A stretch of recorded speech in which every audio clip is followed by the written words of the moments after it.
ഇനിയിപ്പോ ഒരു tag line ഉണ്ട്, 21 വയസ്സില് ലൈഫ് സെറ്റ് ആവും. നമുക്കത് മാറ്റിയിട്ട് അങ്ങനെയൊന്നുമില്ല, ഒന്നീ 19 ആകാം അല്ലെങ്കിൽ 20 ആകാം, ഒരാളുടെ കാലിബർ പോലെ ആയിരിക്കും എന്ന് വേണമെങ്കിൽ മാറ്റി പറയാൻ പറ്റുമോ? അത് കറക്റ്റ് ആയിട്ട് കാലിബർ ഡിപ്പെൻഡ് ചെയ്യും. ഇപ്പൊ എന്താ 21 മേലെ പോണ ആൾക്കാരുണ്ട്, ഇപ്പൊ 19 ACCA കഴിയുമെന്നുള്ളതിന് ഒരു എക്സാമ്പിളാണ് ഞാൻ.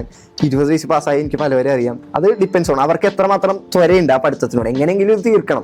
ഞാൻ ആക്ച്വലി കോളേജ് ലൈഫ് എൻജോയ് ചെയ്തിട്ടില്ല. ഇങ്ങനത്തെ പരിപാടികളൊന്നും ഇല്ലാണ്ട് നമ്മൾ ഇങ്ങനെ ഒരു കോഴ്സിലേക്ക് വരുമ്പോൾ നമുക്ക് എത്രയും പെട്ടെന്ന് ഞാൻ ഡ്രീം ചെയ്യണം എത്രയും പെട്ടെന്ന് തീർത്തിട്ട് വേറെ എന്തെങ്കിലും ജോലി കിട്ടും, അതായത് ഡ്രീമിലായിരിക്കും നമ്മൾ തന്നെ. അപ്പൊ ഈ ജോലി കിട്ടാൻ വേണ്ടിയിട്ട് നമ്മൾ പെട്ടെന്ന് വരുന്ന പഠിക്കും. അപ്പൊ ആക്ച്വലി എനിക്കിപ്പോ പറയാനുള്ളത് വർത്ത് ഇറ്റ്. ഞാൻ ഇത്രയും പെട്ടെന്ന് പഠിച്ചത്, ചിലവരുണ്ടാവും നിനക്ക് എന്താണ് ഇത്ര പെട്ടെന്ന് പഠിച്ചിട്ട് നിനക്ക് എന്താ ധൃതി എന്ന് വെക്കുന്ന പല ആൾക്കാരുണ്ട്. അപ്പൊ എനിക്കിപ്പോ ആ കിട്ടണ ഒരു വാല്യൂ ഉണ്ടാവും. സൊസൈറ്റിയിലായാലും സ്റ്റുഡൻസിന്റെ ഇടയിലായാലും പബ്ലിക്കിന്റെ ഇടയിൽ ഫാമിലിയുടെ എവിടെയായാലും എനിക്കൊരു വാല്യൂ. ഇങ്ങനെ എന്തോ ഇവൻ പാസ്സായിട്ടുണ്ട്, ACCA എന്ന് പലർക്കും അറിയില്ല. ബട്ട് ഇതിനെ പറ്റി അറിയണ കുറച്ച് ആൾക്കാരുണ്ട്. ചാർട്ടേഡ് അക്കൗണ്ടൻസി ആണ് ഇത് 2 വർഷം കൊണ്ട് പാസ്സാവാന്ന് വെച്ചാൽ അറിയാം. അത്രയും പണിയെടുത്തോണ്ടാണ് ഞാൻ പാസ്സായത്. സോ ആ ഒരു പ്രൗഡ്, ഇപ്പൊ ശരിക്കും പ്രൗഡ്നെസ് എനിക്ക് ഫീൽ ചെയ്യുന്നുണ്ട്.